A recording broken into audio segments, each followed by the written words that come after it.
దేవుని యొక్క ఏర్పాటు ద్వారా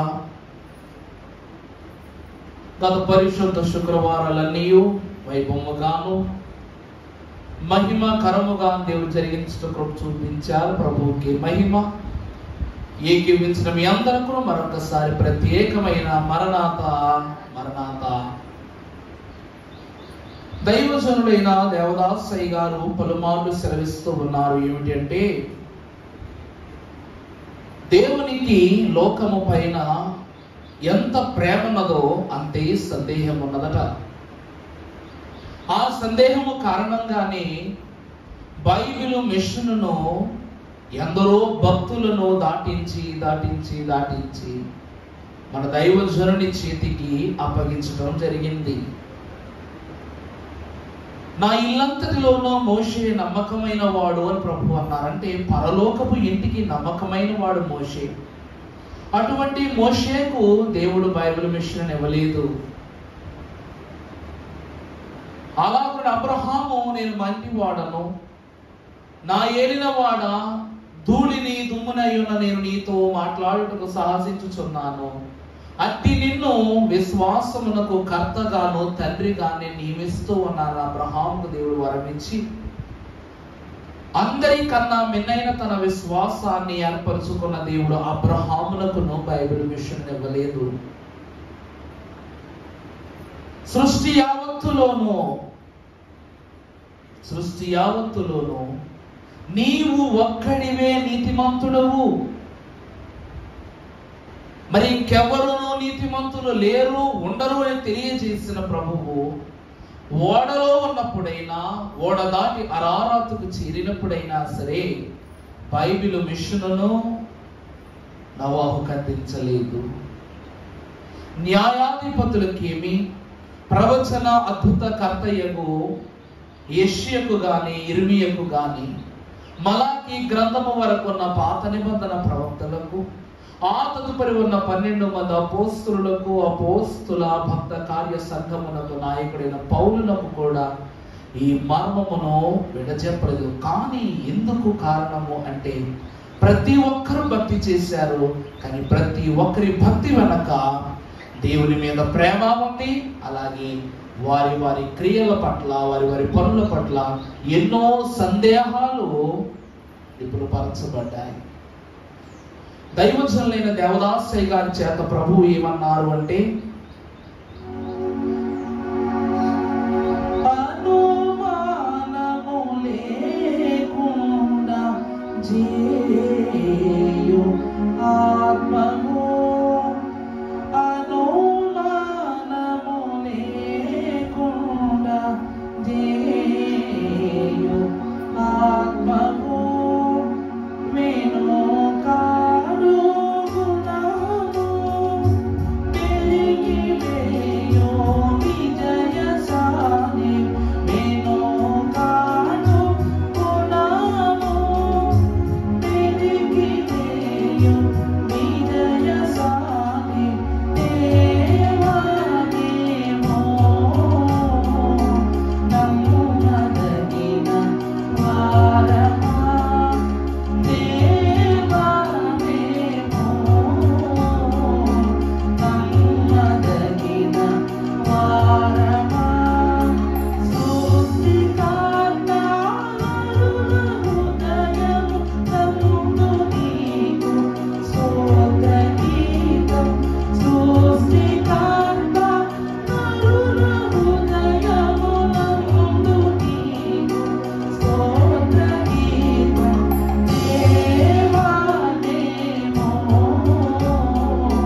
చేయు ఆత్మవు, వెనుకాడు గుణము, వెరికి వేయు విజయశాలివి. ఈరోజు ఏ భక్తుడైనా సరే, ఆ కాలము నందు అబ్రహామా, నీకు నేను నీకు కుమారుని ఇస్తాను. ఏమన్నారు ప్రభు?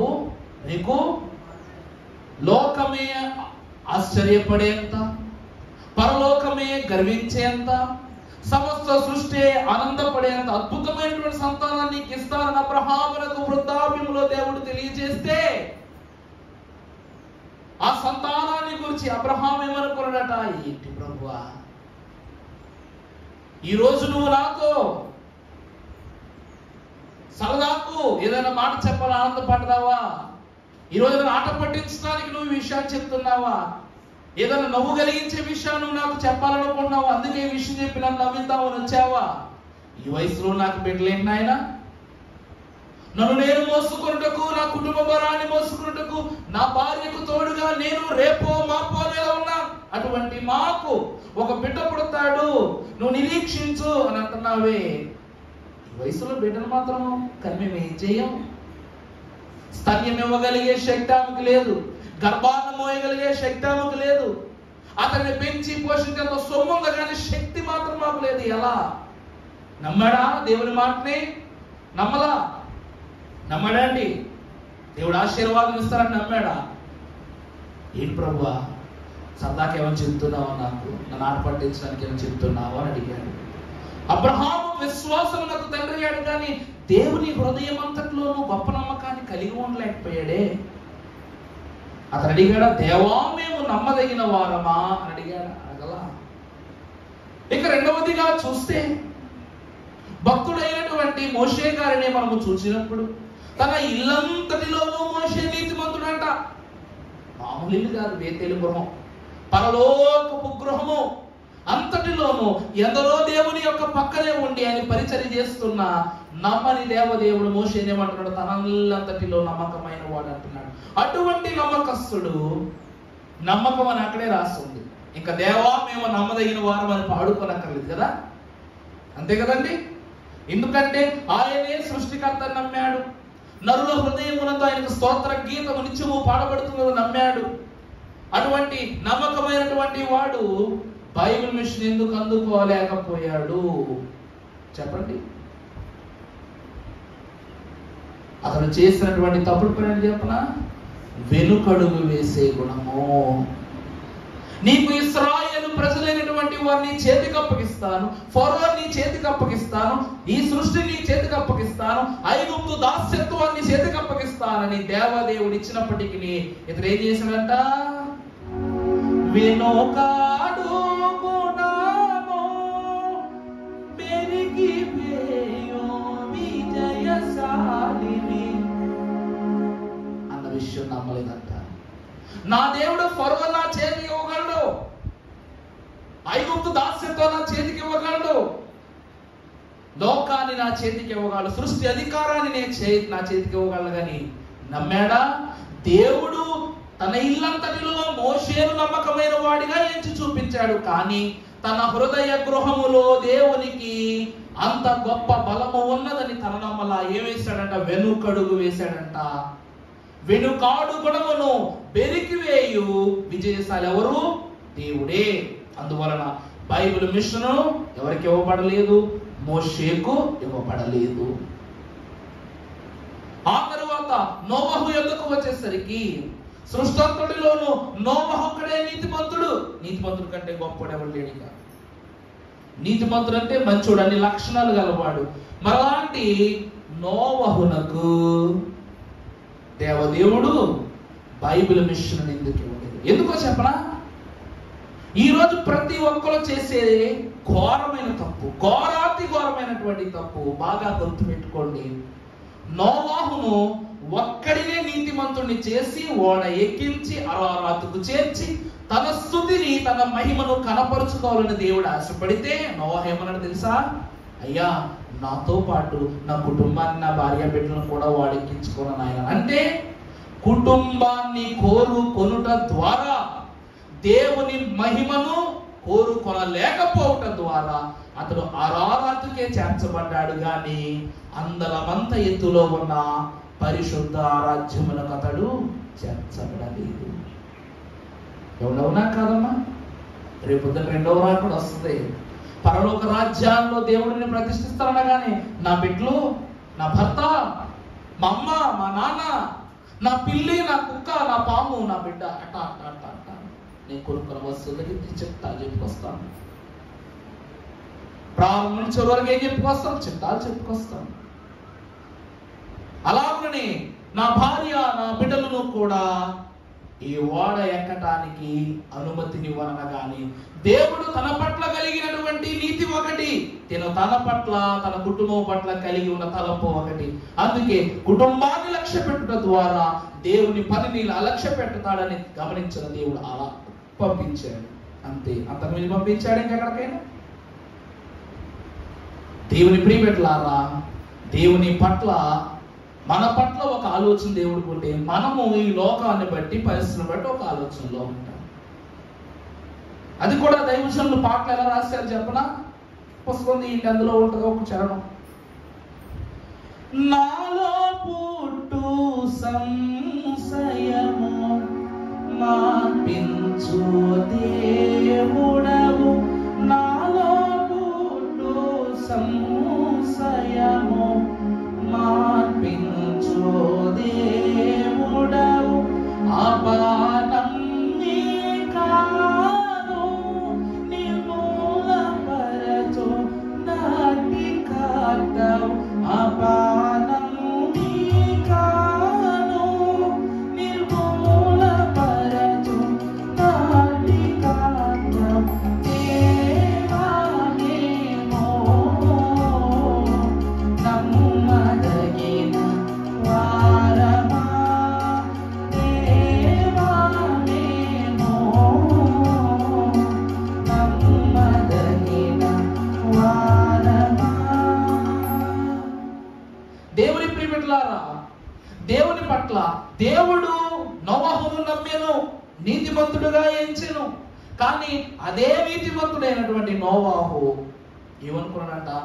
దేవా, నన్ను ఒక్కనే వాడిని ఎక్కిస్తాను, మరి నా భార్య బిడ్డలు అంటే నీ భార్య బిడ్డలను ఓడలోనికి రానివ్వనంతటి కోపిస్తున్నా నేను, అర్హత గాని హక్కు గాని నీకు ఇవ్వనటువంటి మూర్ఖుడు అనుకుంటున్నావు అంటే దేవుడు ఎటువంటి వారంట? అపానమ్మికను నిర్మూలపరచు దేవుడై ఉన్నారు. అందువలన కుటుంబాన్ని కోరిన అతడు దేవుని పనికి అర్హుడు కాలేకపోయాడు. ఈ దినము మనము ధ్యానం చేసుకునే వాక్యములో కూడా యోహాను సువార్త 20వ అధ్యాయం 26వ వచనములో భక్తులు రాస్తూ ఉన్నటువంటి గొప్ప మాట. 25 నుంచి చదవండి ఆ మాటని. గనుక తక్కిన శిష్యులు మేము ప్రభువును చూచితిమని అతనితో చెప్పగా నేను ఆయన చేతులలోను మేకుల గుర్తును చూచి నా ప్రేలును ఆ గురుతుల మేకుల మధ్యలో పెట్టి నా చెయ్యిని ఆయన ప్రక్కలో ఉంచితేనే గాని నమ్మను అని. ఎవరండి ఈ అద్భుతమైనటువంటి ఆలోచనతో ముందుకు అడిగేసిన వ్యక్తి? దిదుమా అనబడిన తోమా. అంటే మేము దేవుణ్ణి అనగా ప్రభు వారిని చూడటానికి వెళుతున్నాం, ప్రభువు యొద్దకు మేము వెళుతున్నాం, ప్రభువును కలుసుకోవడానికి మేము వెళుతున్నామని శిష్యులందరూ సిద్ధపడుతున్నారు. వారిలో ఏమాత్రమైన అనుమానం ఉందా? ఏ శిష్యులైన అనుమానం ఉందా? కానీ తోమాకి ఎన్ని అనుమానాలు! చేతిలో ఆయన మేకులు దిగగొట్టిన చేతులలో నేను వేలు పెట్టాలి, ఆయన ప్రక్కలో నేను చెయ్యి పెట్టాలి. ఎలా ఉందో తెలుసా? అవి దెబ్బలా కాదా అని రుజువు చేయటం కోసం గాయాన్ని కారెట్టింపు చేయడానికి చేసే పని దేవుని మీద అనుమానపడటం.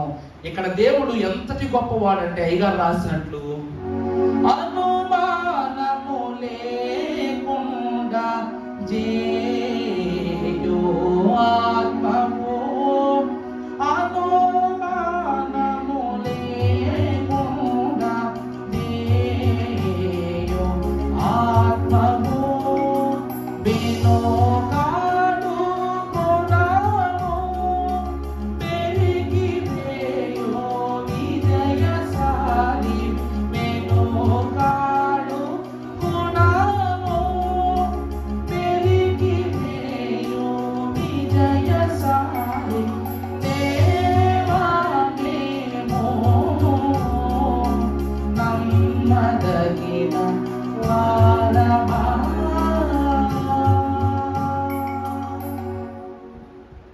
ఇక్కడ తోమాకు వచ్చింది అనుమానం.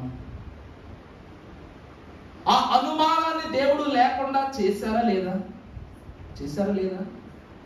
ప్రభు పునరుద్ధారుడై లేవగానే శిష్యులు ఆనందముతో ప్రభు యొద్దకు వస్తూ ఉంటే, నేను ఇంకా నా తండ్రి యొద్దకు వెళ్ళలేదు కనుక మీరు నా యొద్దకు నన్ను పట్టుకొనుటకు రావద్దు అన్నారు ప్రభు.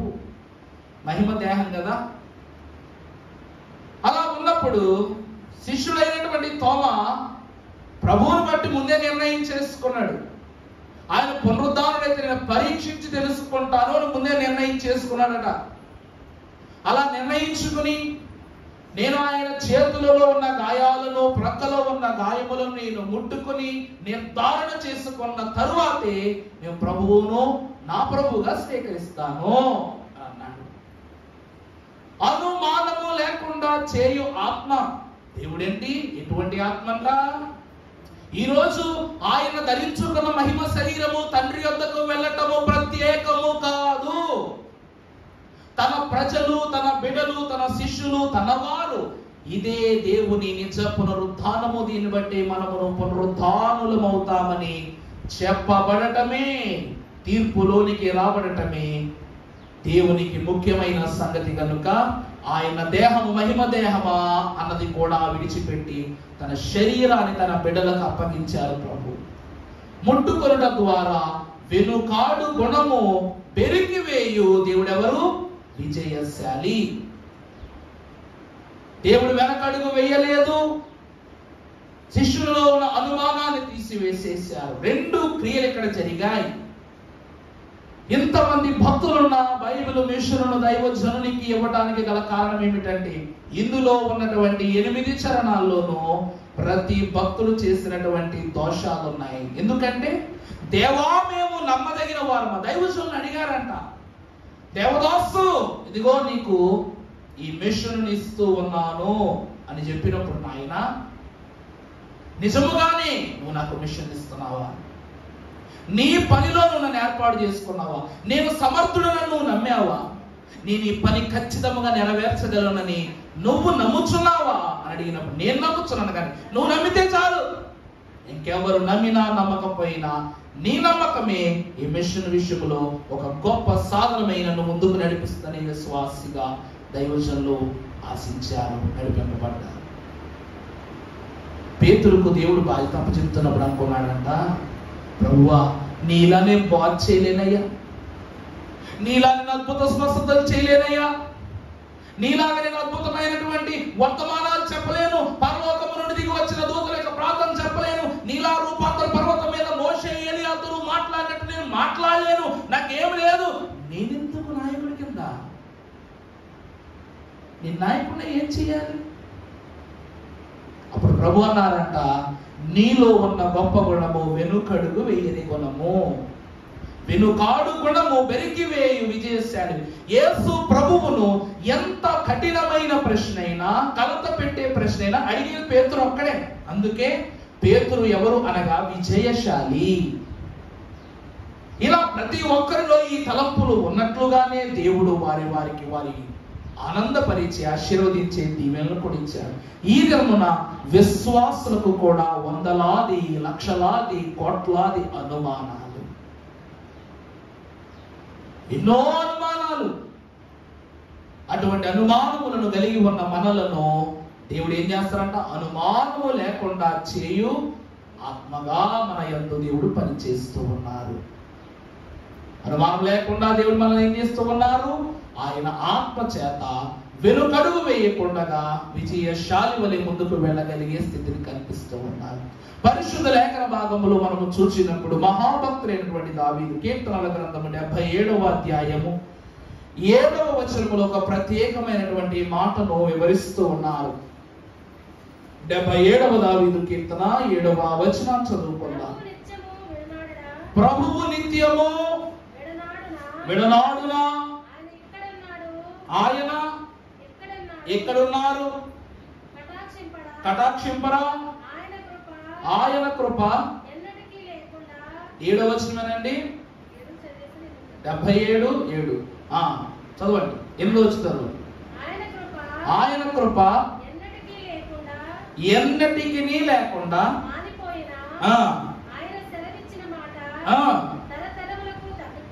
ఏమంటే ఇక్కడ ఉన్నటువంటిది దీవెనలా అనుమానాలా? నేను చదువుతున్నటువంటి వచనములో మీకు ఒకసారి ప్రారంభం చూస్తే ఆయన కరుణించిన కటాక్షం ఏదైతుందో అది నిలిచి ఉండదా? ఆయన ఇచ్చినటువంటి సంతోషము స్థిరకాలము నిలవదా? దావీదు ఏమంటున్నాడు? దేవుడు మనతో ఉండడా? మనకిచ్చినవి ఇక చిరకాలము మనతో ఉంచడా? ఇవన్నీ అనుమానాలా కాదా? దేవుడు అంటూ ఉన్నారు, ఇశ్రాయేలు వంశీయులైన వారందరికీ ప్రభు సెలవిస్తూ ఉన్నారు ఏమిటంట? సదాకాలము నేను మీతో కూడా ఉన్నాను అంటూ ఉన్నారు. ఇక్కడ దావీదునకు వచ్చినటువంటి ఈ మొదటి అనుమానమే ఈ దినమున మన హృదయములలో దేవుడు కనపరుస్తున్నటువంటి ప్రశ్న. మళ్ళా చదవండి అన్నమాట. ప్రభువు నిత్యము విడనాడున అంటే చూడండి, మొదటిది ఏమిటి? ప్రభువు నిత్యము విడనాడున, ఆయన ఇంకా ఎన్నడును కటాక్షింపడా, ఎన్నటికీ లేకుండా మానిపోయినా, ఆయన సెలవిచ్చిన మాట తరతరములకు తప్పిపోయిన, దేవుడు కటాక్షింపమానిన, ఆయన కోపించి వాత్సల్యత చూపకుండునా. చూచారా? దేవుని యందు ప్రియమిటులారా, దేవుడు ఇచ్చిన మాట తప్పునా? ఇచ్చినవి వెనకకు తీసుకొనునా? చేయాలని ఉద్దేశించి నెరవేర్చిన క్రియలను ఇక నెరవేర్చడా? మనలను ప్రేమించడా? మనలను రక్షించడా? మనలను పాలించడా? తన రాజ్యమునకు తీసుకుపోవడం. ఈరోజు మన ఆయన ప్రశ్నలు అంతే కదండి. అక్కడ దావీదునకు ఇశ్రాయేలు ప్రజల విషయంలో వచ్చిన సందేహం అది. ఈరోజు పరలోకం వెళ్ళబోయే మనకు దేవుడు నాకు నా బ్రతికింతేనా? గత ఆదివారము మన ఫిన్బాబాయ్ గారికి సంస్కార కార్యక్రమం జరిగించడానికి వెళుతుంటే యాక్సిడెంట్ అయింది. దేవుడు తన పరిశుద్ధ హస్తములతో వారిని పట్టుకొని దేవదేవుడు ఎంతో ఘోరమైన ఆపదలను తప్పించారు. నిన్నటి దినాన వారి ఫోన్లో ఒక వాక్యాన్ని చూశాను నేను. మరొక వాక్యం పెట్టుకున్నారు. ఏమిటంటే, యోబు తన కుటుంబము తన వారు అందరూ దేవుడు నిన్ను విడిచిపెట్టేశాడు, దేవుడు నిన్ను దూరపరిచేసుకున్నాడు, దేవుడు నిన్ను లక్ష్య పెట్టము లేదు, ఇకనైనా దేవుని దూషించి నీ ప్రాణాన్ని వదిలిపెట్టేసేయ్ అని అన్నప్పుడు యోబు ఏమంటాడండి? దేవుడు మేలు చేస్తేనే నువ్వు దేవుని విశ్వసిస్తావా? కీడు చేయటానికి దేవునికి నీ మీద అధికారం లేదా? మేలు చేస్తేనే ఆయన బట్టి నువ్వు ఆనందిస్తావా? కీడును మాత్రము నువ్వు ఆయన యొద్ద నుండి పొందుకొనచాలవా అని ఎలాగైతే యోబు అంటాడో ఆ వాక్యాన్ని పెట్టారు. ఇలా అయింది ఏంటయ్య గారు, దేవుని పని మీద అంతటి ఇలాగ అయింది ఏంటయ్య గారు, ఇలాగ అయింది ఏంటయ్య గారు అని చెప్పి ప్రతి ఒక్కరు అడిగేవాళ్ళే కదా.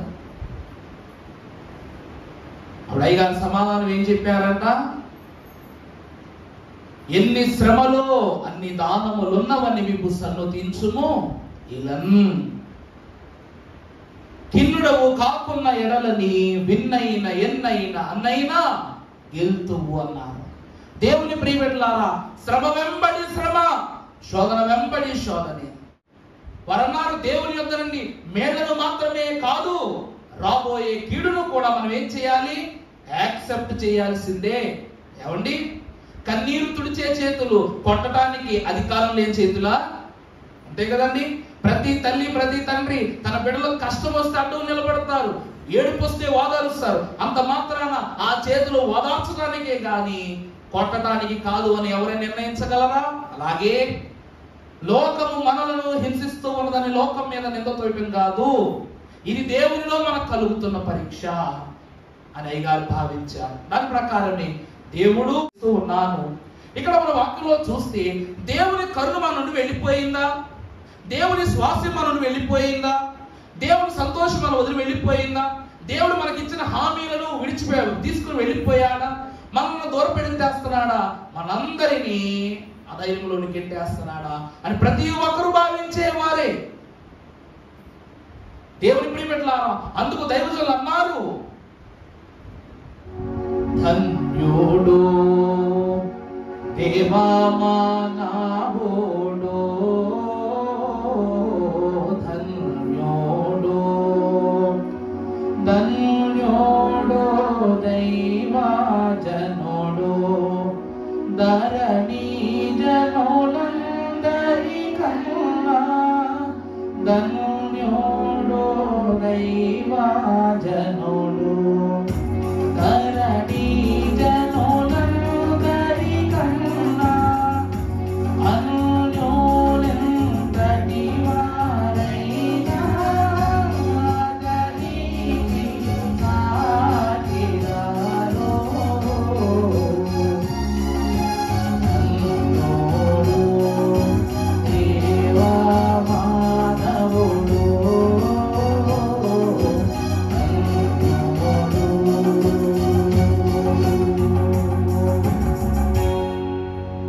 చూసారా, అన్యుడు ఎంతటి వాడైనా అతనికి సాటిరాడు.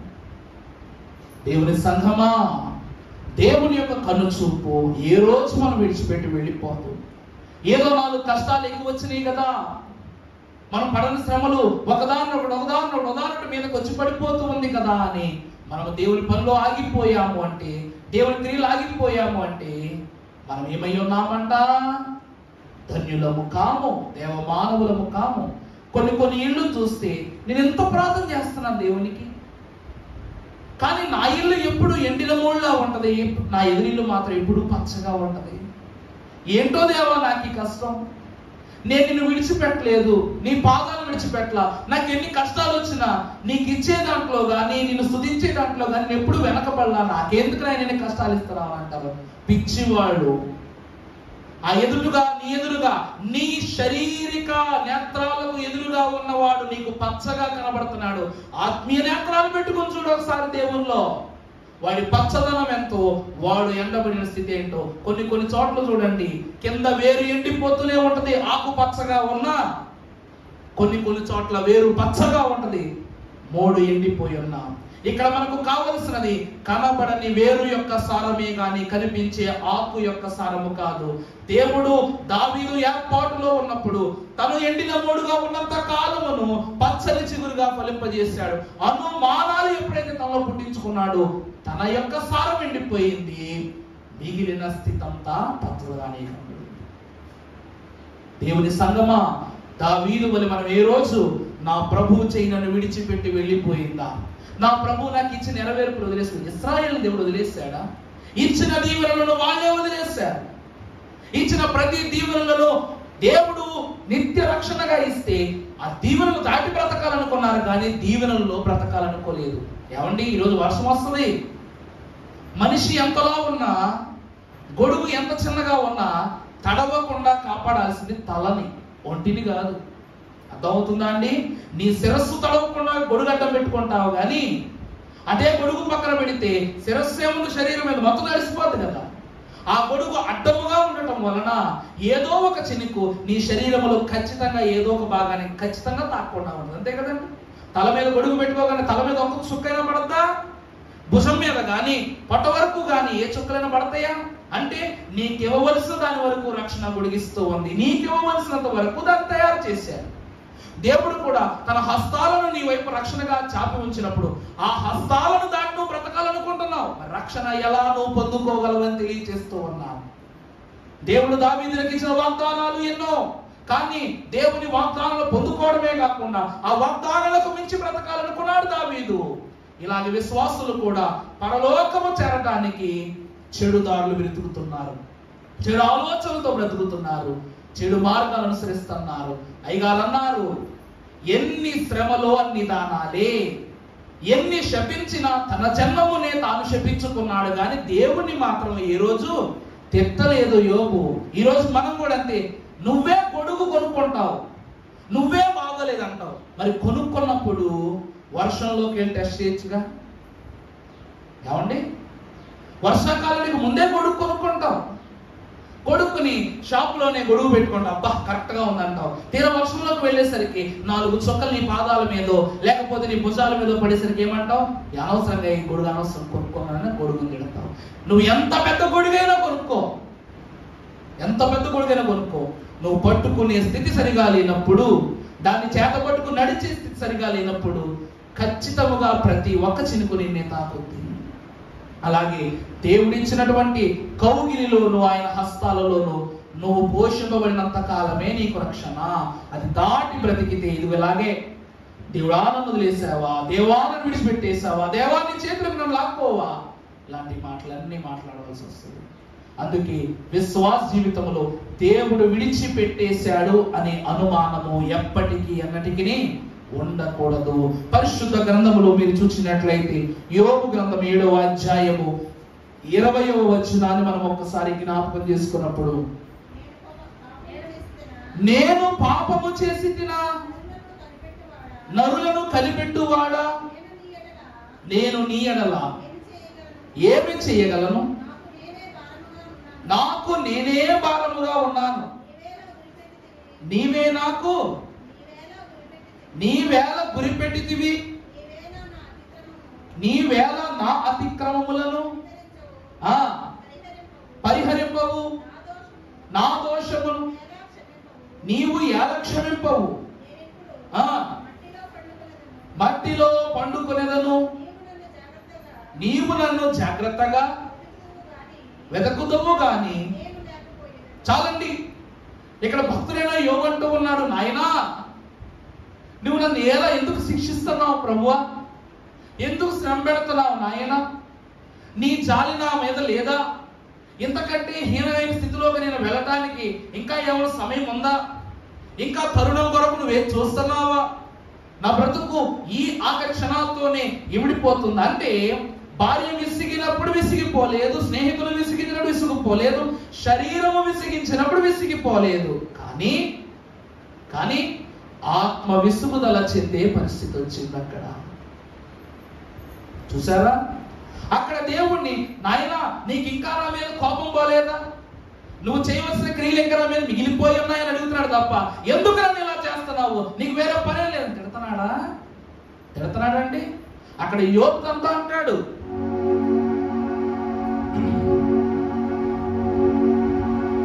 ఎన్ని శపించిన తన జన్మముని తనని శపించునుగానా, ఎన్ని శపించిన తన జన్మముని తనని శపించునుగాని, ఎన్నడు దేవుని ఏమి ననడు, ఎన్నడు దేవుని ఏమి ననడు, ఎంతటి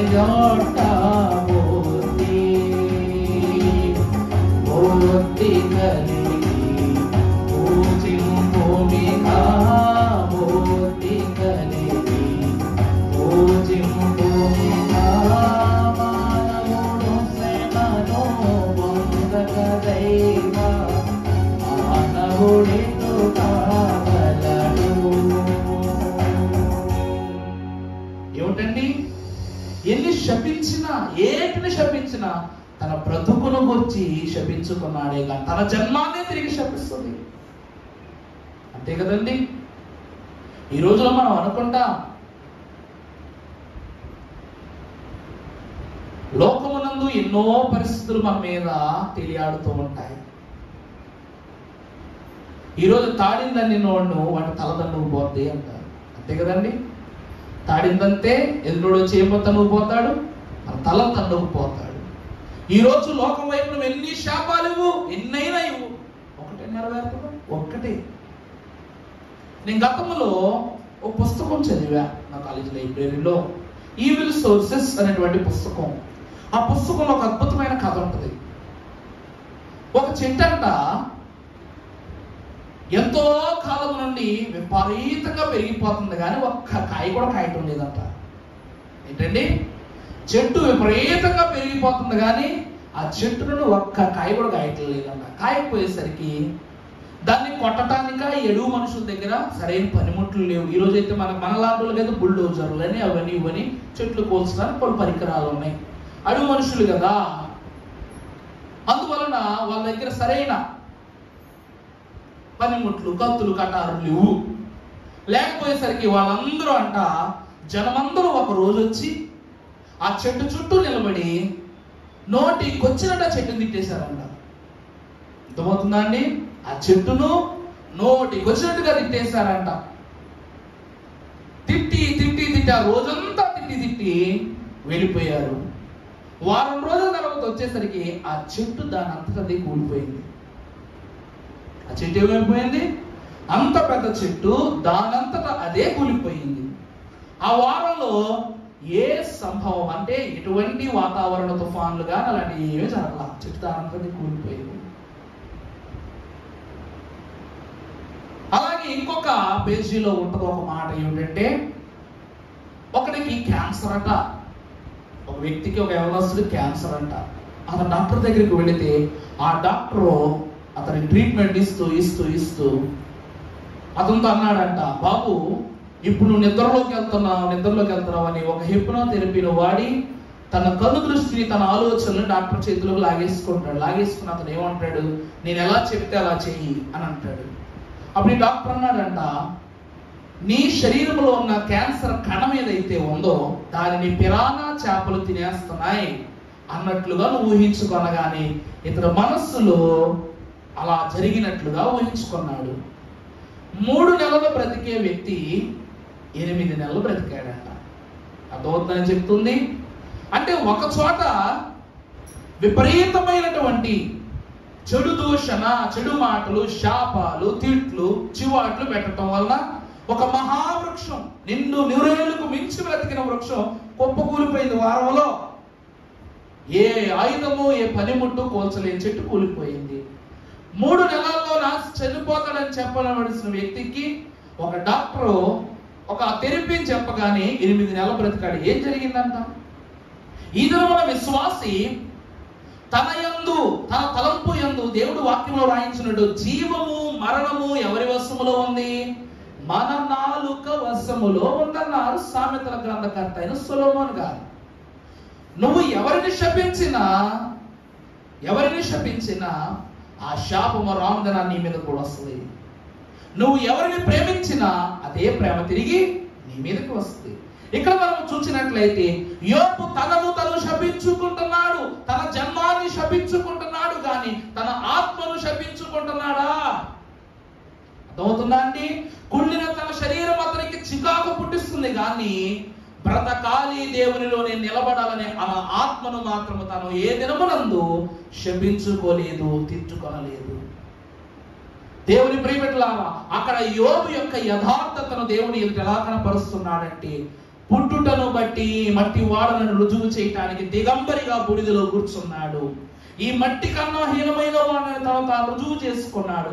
దేవుడు చెప్తున్నాడు, నాయన ఇంకా ఏమైనా నువ్వు నా శరీరము మీద నీ శక్తిని ప్రదర్శించాలనుకుంటే, నువ్వు శిక్షించాలనుకుంటే కలిచేయి అన్నాడంతే. దేవుని ప్రియమిత్రులారా, ఒక చిన్న దెబ్బ తగిలితే చాలు.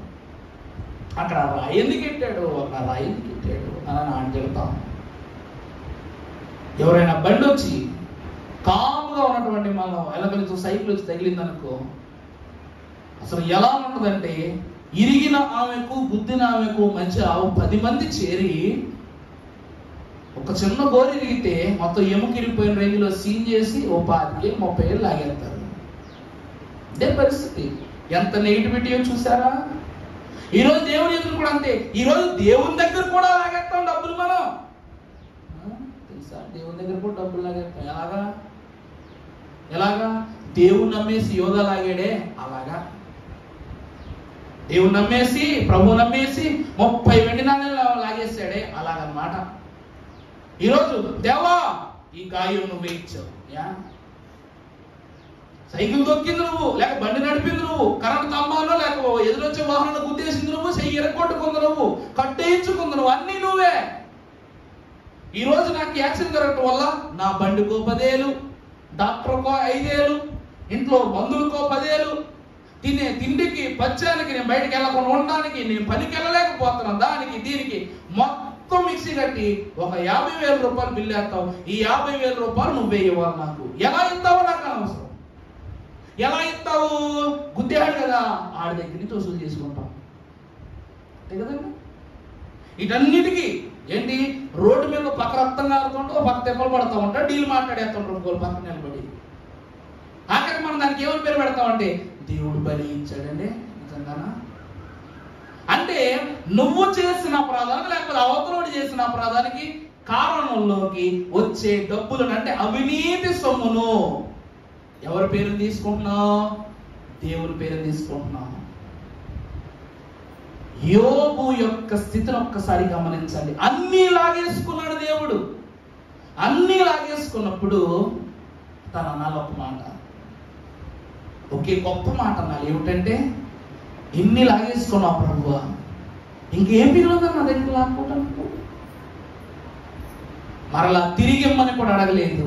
తెలుసా అండి, ఆరోగ్యాలు రెండింతలుగా ఇచ్చినప్పుడు తిరిగి ఏం పోయినవన్నీ నాకు తిరిగి అని కూడా ఇవ్వబడలేదు. అది విశ్వాసం అంటే. అది అనుమానము లేకుండా బ్రతికే బ్రతుకంటే. దేవుడు యోబుకి ఏమిచ్చాడంట? అనుమానము లేకుండా చేయు ఆత్మనిచ్చాడు, వెనుకాడు గుణము లేకుండా గెలిచే విజయశాలి అనేటువంటి అంతస్తును యోబునకు దేవుడు. ఈరోజు భక్తులైన దావీదు అన్నట్లు వదిలేసావో ప్రభువా. ఈరోజు కూడా మనం చాలా అంశ ప్రార్థన చేస్తుంటాం. అంశ ప్రార్థనలో కూడా అంతే, నాయన సంవత్సరం నుంచి చేస్తున్నా ప్రభువా, ఇదే అంశం పట్టుకుని సంవత్సరం నుంచి లెక్కెట్టేసుకున్నాం. అప్పుడే సంవత్సరం నుంచి చేసేద్దాం అని చేసే ప్రతి ప్రార్థన కాల టైం పెట్టుకుంటున్నాం. తెలుసా అండి, అదే మరి ఘోరమైనటువంటి తప్పులు. నీ ప్రార్థన నువ్వు లెక్క పెట్టుకుంటున్నావు, సమయాన్ని నువ్వు లెక్క పెట్టుకుంటున్నావు. నీ సమయాన్ని నువ్వు లెక్క పెట్టుకుంటున్నావు అంటే దేవునిలో నువ్వు ఎన్ని క్షణాలు కోల్పోయావు చూడండి. సంవత్సర సమయాన్ని లోకము పక్షంగా నువ్వు నిలబడి ప్రార్థన చేసినట్లు లెక్క. కొంతమంది ఏమంటారు, నాయన చాలా కాలంగా నీకు ప్రార్థన చేస్తాను, ఎన్నో దినాలు నేను ప్రార్థన చేస్తాను, ఇంకా నువ్వు చేస్తాను, నేను ప్రార్థన నెరవేరేంత వరకు చేస్తాను. అది విశ్వాసం. అంతే తప్ప సంవత్సరం నుంచి కొంతమంది కాకంత తోటకి వెళ్ళే వాళ్ళు అందరూ అంటారు, 7 వారాలు వచ్చాను ప్రభువా, ఇంకా నెరవేర్పు రాలేదు నాయన. 7 వారాలు మోకాళ్ళ మీద వస్తాను అనుకున్నాను నాయన, ఇంకా నెరవేర్పు రాలేదు. 7 వారాలకి ట్రైన్కి ఎంత అయింది, బస్సుకి ఎంత అయింది, వెళ్ళడానికి ఎంత అయింది, తిండికి ఎంత అయింది, అన్నిటికీ ఖర్చు చేసేసుకుంటాం ఆఖరిలో. ఇవన్నీ నువ్వు ఎవరి దగ్గర వేస్తున్నావు లెక్కలో చెప్పండి. ఇవి శారీరకమైనటువంటి క్రియల, ఆత్మీయ క్రియల? శారీరకమైనటువంటి పనుల, ఆత్మీయమైన పనుల?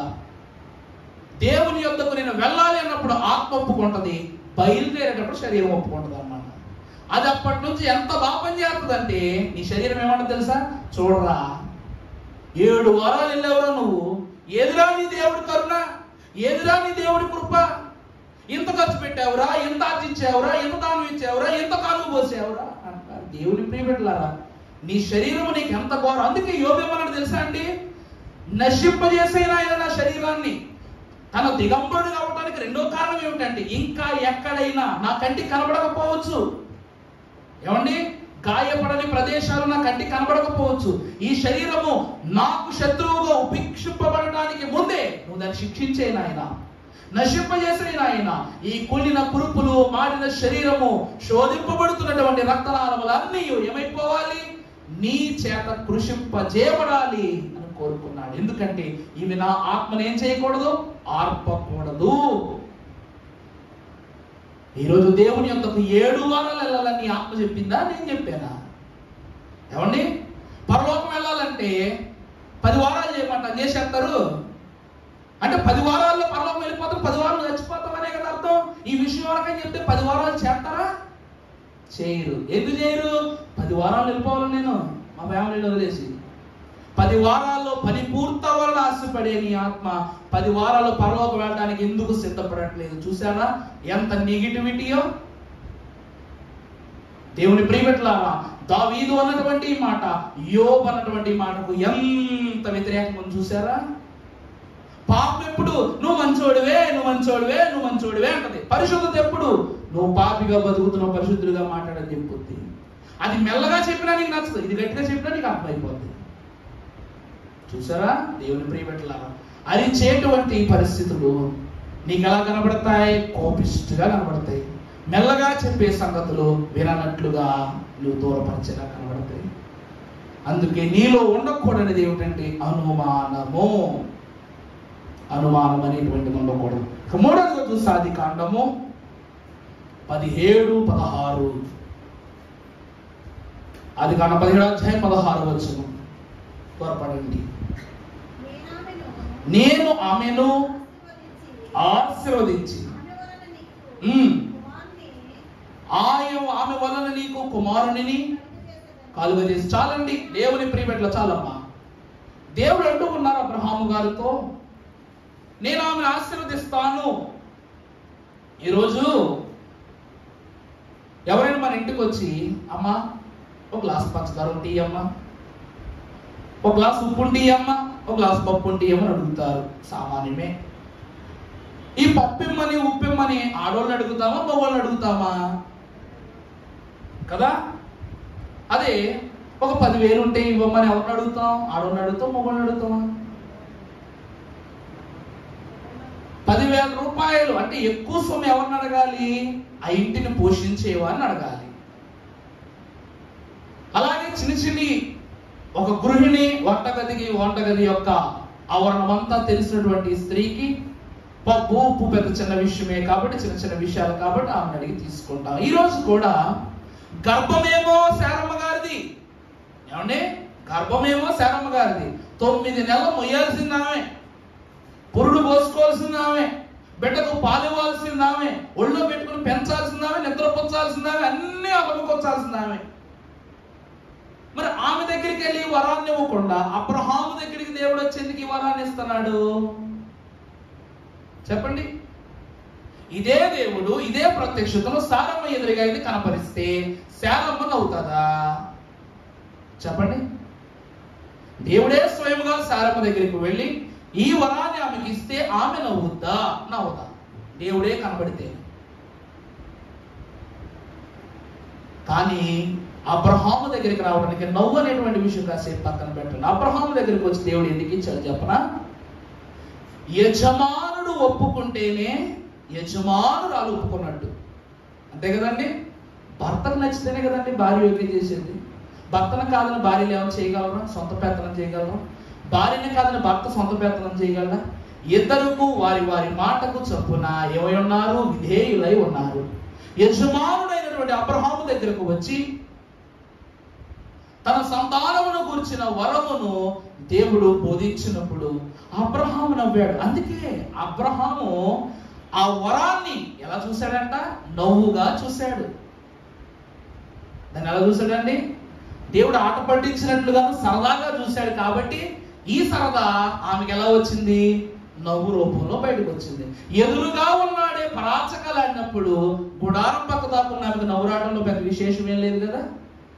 అర్థమవుతుందా అండి? ఈరోజు కొంతమందిలో భర్తలు ఏం చేస్తారు? నేను నవ్వుతో నువ్వు నవ్వు, లేకపోతే నవ్వు బాగా అంటారు. నేను బాగుందని నువ్వు బాగుందని. పిన్ని గారు మీ చీర బాగుందని లోపు ఏమంటే బాగుందని చెప్పమంటారా అన్నటువంటి పరిస్థితి. అలాగే అబ్రహాము కూడా దేవుని అచ్చులు ఇచ్చినటువంటి ఆ వరాన్ని పుచ్చుకుంటూ నవ్వుగానే తన మనసులో తను నవ్వుకుంటే ఈ మనసులో నవ్వు తన శరీరంలోకి బయటకు వచ్చేసింది. అబ్రహాము ఆత్మరూపముగా నవ్వుకుంటే శరీర రూపాన అక్కడ ఎలా వచ్చేసిందంట? తన పెదాల్లోంచి బయటకు వచ్చేసింది. ఇక్కడ ఒకరితో ఇద్దరిది దొప్పే. ఇతను చూచి నవ్వినవాడు ఆమెను చూడక నవ్వినది. వారిలో అనుమానం, భర్తలో అనుమానం పుట్టింది కాబట్టి భార్యలో అనుమానం పుట్టింది. దేవుని ప్రియబిడ్డలారా, ఇదే మీకు చెప్తూ ఉన్నాను.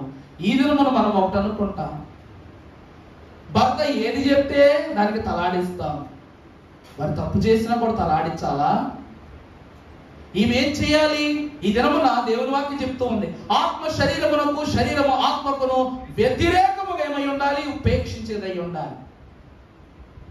ఆత్మ చేసే పనిని శరీరం ఒప్పుకోదు, శరీరం చేసే పని ఆత్మ ఒప్పుకోదు. ఇవి రెండు ఎప్పుడు దెబ్బలాడుకుంటూ ఉంటాయి. కానీ దెబ్బలాడుకున్న ఇవి రెండు కలిసే ఉంటాయి. అబ్రహాము అనే ఆత్మ నవ్వాడు కదా అని శరీరం అనే ఆత్మ ఏం చేయాలి? నవ్వాలా? కోప్పడాలా? చెప్పండి అమ్మా. ఇప్పుడు ఆత్మ ఆనందపడుతుంది, శరీరం కోప్పడాలా వద్దా? దేవుడు అలా ఎత్తనాడు వరకు నువ్వు ఎందుకు కోపడుతున్నావు అనకుండా వీళ్ళిద్దరూ ఏకమైపోయారు కాబట్టి ఏకముగానే దేవదేవుడు నెత్తి మీద రాయి పెట్టాడు వీళ్ళిద్దరికి. దేవుని సన్నిధిలో ఉండి చెప్తూ ఉన్నాను గొప్ప మాట. మరియమ్మ గారు పవిత్రురాలు. యేసుక్రీస్తు ప్రభు వారికి తల్లి మరియమ్మ గారు పవిత్రురాలు. ఆమె పవిత్రతను తన సొంత తల్లిదండ్రులు కూడా అనుమానించారు.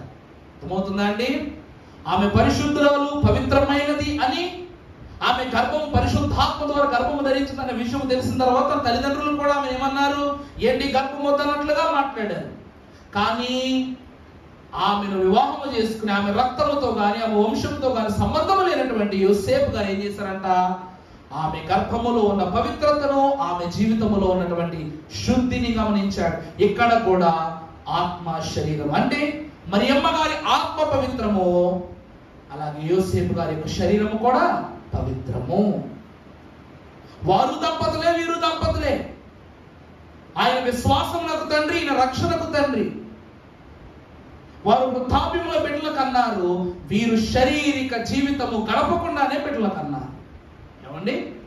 అంత గొప్ప జీవితమును కలిగి తన భార్యకు అమర్యాద కలగకుండగా, పుట్టిన బిడ్డకు అమర్యాద కలగకుండగా రహస్యముగా విడనాడి నిందను తన మీద వేసుకోవాలని ఆశపడ్డాడు. అంటే దేవుని సిలువ మొయ్యటానికి ముందు మరియమ్మ గారి గర్భములో తన పిండాన్ని మొయ్యడానికి ముందే ఆ నిందను మొయ్యటానికి ఎవరు సిద్ధపడ్డారు?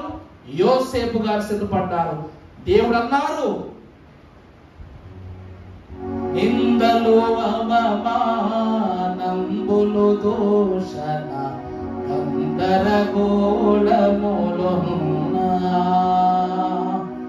నిందలు అవమానంబులు దోషణ గందరగోళములున్నా, నిందున దేవుని దోషింపకడు, నిందున దేవుని దోషింపకడు, దోషించెను గదయోబు, దోషించెను గదయోబు.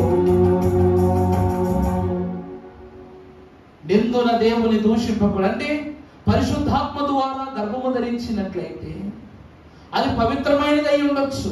కానీ లోకము తక్కువ చేసి మాట్లాడుతుంది, గర్భం మనకొద్దు అని ఆమె వెనకలాగాడు. అలాగే యోబు గారు కూడా ఏం చేశారట అండి? యోబు గారు కూడా ఏం చేశారంట? అన్నలు తిట్టారు, స్నేహితులు తిట్టారు, భార్య తిట్టింది, అందరు తిట్టారు. సాతాను కూడా వచ్చి చీ చీ చీ చీ చీ, చివరికి శరీరం మీద ఉన్న కురుపులు కూడా చీ అంటున్నాయి. అంత చీ అంటున్నా అతను ఏమంటున్నాడు? నిందున దేవుని దేశింపకడు భూషించిన యోబు. అంటే దూషించలేదు కానీ, దేవా నువ్వేం చేసినా నాకు మేలే, నువ్వేది ఇచ్చినా నాకు మేలే, నువ్వు కాదన్నా, లేదన్నా, వద్దన్నా, వరదన్నా, ఏదన్నా సరే నేను నీతోనే ఉంటాను. దేవుని వాక్యం యొక్కకు వచ్చిన వారలాగా ఈ దినమున అన్నీ మనం వదిలేస్తాయి, అన్నీ మనం వదిలేస్తాయి. తోమా గారు కూడా దేవుని పరీక్షించి అంటే రుచి చూసి తెలుసుకున్నాడు, తప్పేం కాదు. కానీ ఆ సందేహము విశ్వాసి పనికిరాదు. రెండవ రాకడలో వచ్చిన ప్రభువును మాత్రం తోమ గారికి అదృష్టం ఏంటి చెప్పనా? పునరుత్థానమే వెళ్ళిపోయి రెండవ రాకలు అక్కడ ఆయన మిస్ అయిపోయినా ఇక్కడ ఎత్తుకుపోతారు ప్రభు. మనకు ఇంకో రాకడ లేదమ్మా. వచ్చింది ప్రభువేనా, సరిగ్గా కాం రావట్లేదు, ప్రభులా లేరు, బొమ్మలో ఉన్నట్లు లేడీనా. ఏమంటే ఈ బొమ్మలన్నీ మనం తీసుకున్నాయండి. దేవుడు ఎవరికి ప్రత్యేకంగా ఫోటోగ్రాఫీ ఇచ్చి వెళ్ళలేదు పరలోకం. అది నీ ఆత్మను అడగాలి, అది నీ తలంపును అడగాలి. మనం ఫోటోలో చూసిన యేసు ప్రభువులో లేరీనా, మనం ఫోటోలో చూసిన దేవదాసయ్య గారు లేరీనా? నీ యవనస్తురాలు ఉన్నప్పుడు ఫోటో ఇప్పుడు ఫోటో ఒకలాగా ఉంటుందా? ఇప్పుడు తీసిన ఫోటో 10వ తరగతి ఫోటో ఒకలాగా ఉంటుందా? అప్పుడు ఫోటోలే ఒకలాగా ఉంటున్నప్పుడు ఎప్పుడో వేలాది సంవత్సరాల క్రితం ఉన్న దేవదేవుడు మాత్రం ఈ రోజు నీకు ఒకలాగా ఎందుకు కనబడాలి? ఆయన ఎన్ని తరాలు మారినా ఏకరీతిగా ఉన్న దేవుడు. ఆయన ప్రతి తలంపునకు, ప్రతి కంటి చూపునకును అందే దేవుడై ఉన్నారు. తోమా వలన అనుమానం పడితే ఏమండి, పరిశుద్ధాత్మ దేవుడు, మహిమ స్వరూపి అయిన దేవుడు పునరుద్ధానం అవగానే రూపం మారిపోయింది, ఆయనలో తత్వం మారిపోయింది, రుచి మారిపోయింది, రంగు మారిపోయింది, ఆలోచన మారిపోయింది, కురులు మారిపోయాయి, శరీరం మారిపోయింది, అన్ని మారిపోయినాయి లేదా? ఆ ముందు నేత బట్టలు వేసుకున్న ప్రభువు ఇప్పుడు తెల్లటి నార బట్టలు కట్టుకుని వచ్చారు. ఎంత మార్పు! అందుకే నేను ఆయన రుచి చూసి తెలుసుకోవాలన్నాడు. ఈరోజు వాక్యము ద్వారా దేవుని రుచి చూడండి. వాక్యము ద్వారా దేవుని రుచి ఏంటో తెలుసుకోండి. మీ అంశ ప్రార్థనలో రోజు చేసినట్టు ప్రార్థన చేయటం కాదు, రోజు చేసినట్టు కాదు. అదే కష్టం, అదే కన్నీళ్ళు, అదే రోజుకు నువ్వు డోసు పెంచాలి, డోసు తగ్గించకూడదు. డోసు పెంచడం అంటే 5 నిమిషాలు చేసి ప్రార్థన 10 నిమిషాలు చేస్తాం కాదు. నీ వాగ్దానంలో పట్టు పెరగాలి, నీ మాటలో పట్టు పెరగాలి, నీ ఆత్మలో పట్టు పెరగాలి. ఈరోజు చేపలకి గేలాలు వేసేటప్పుడు ఆ చేపను పట్టుకోవడం కోసం గేలం కూడా ఎంతసేపు కూర్చొని ఉంటాం? దొరికేంత వరకు. చిన్న చేప అయితే పెద్ద చేప అయితే ఏంటి, ఒక్కసారి ఈ సైజు చేప దొరికింది అనుకోండి, దీన్ని దాటి పెద్ద చేపలు ఉంటాయని గ్రహిస్తాం కదా. ఇంత చేప దొరికింది అనుకో, ఇలాంటి చేపలు 10 పట్టుకోవాలని ఆలోచిస్తాం కదా. అలాగే ఒక దీవెన రాగానే సంతృప్తి పడక దేవుడిచ్చే దీవెనల కొరకు నిరీక్షించాలి. 10 చేపలు దొరికినాయి అనుకో, ఇంకా తినేటి విందే ఇంట్లో. 10 రోజుల వరకు కూరగాయలు తెచ్చుకోకర్లా, చేపల కూరే. ఎవరు అడిగినా దర్జాగా చెప్పొచ్చు, ఈ ఇంట్లో ఏం కూర అంటే చేపల కూర. ఏటకెళ్ళాం, చేపలు తెచ్చాం. అలాగే దేవుని సన్నిధిలో కూడా ఈ పరలోక వైభవంలో ప్రవేశించి మనం కూడా దర్జాగా చెప్పొచ్చు. పిండ్లి విందులో ప్రభువును తెలుసుకునుట, ఈ 2వ రాకడలో ప్రభువును తెలుసుకునుట, అది గొప్ప భాగ్యము. నిరీక్షణతో కనిపెట్టుకోండి. దేవుని అడగాలి. నేను చెప్పాను ఏమని అడగాలి. దేవా నన్ను వాడుకో, నిన్ను చూడగలిగే కళ్ళు నాకు ఇవ్వు, నీతో మాట్లాడగలిగే మాట నాకు ఇవ్వు. ఈరోజు దైవజనులు నాకు కనబడు, నాతో మాట్లాడిన సూక్ష్మ ప్రార్థన దైవజనునికి అది అనుభవం ఆయన నేర్చుకున్నారు, మనం నేర్పించారు. మనం నిజాయితీగా అడగాలి, నిక్షేపంగా అడగాలి. దేవుడు కనబడతాడు, దేవుడు మాట్లాడతాడు. అట్టి రుచించి మనలో ఉన్న అనుమానములను, దావీదు అడిగిన ప్రతి ప్రశ్నలోనూ మనకుంది.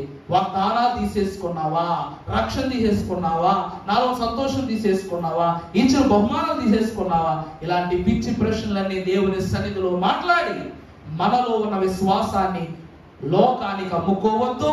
లోకం ఇచ్చినటువంటి చెడు తలంపులను మనలోని తెచ్చుకోవద్దు.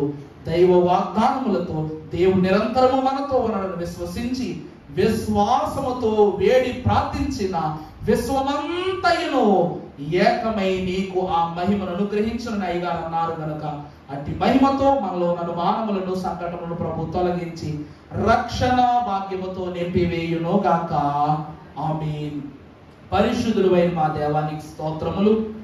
చేరి ప్రార్థించగా సమస్తమును ఈ స్థలమునకు సఫలపరుస్తానన్న తండ్రి, నీ కృపచేత ఉపవాస దీక్ష దినమున సిలువలో కుడివైపు దొంగకు తక్షణమే రక్షణ ఇచ్చిన నువ్వు, నిరీక్షణతో ఉన్న నీ బిడ్డలకు 2వ రాకడ రక్షణ సునాద భాగ్యం దయచేసి నీ బిడ్డలైన వారు వాక్యములో విఫలపరుచుకొని దావీదు ప్రశ్నకు తండ్రి, మేము ప్రతి ప్రశ్నకు సమాధానంగా మార్చబడటానికి, నీ దీవెనలను అన్నిటినీ మేము పొందుకోవటానికి, మాంసములన్నిటిని నెరవేర్చగా మార్చుకోవటానికి తండ్రి మీరే సహాయం దయచేసి దీవించుమని దయగల యేసు నామములు వేడుకొనుచున్నాము తండ్రి. ఆమేన్. అందరికీ మరణాత. దేవుని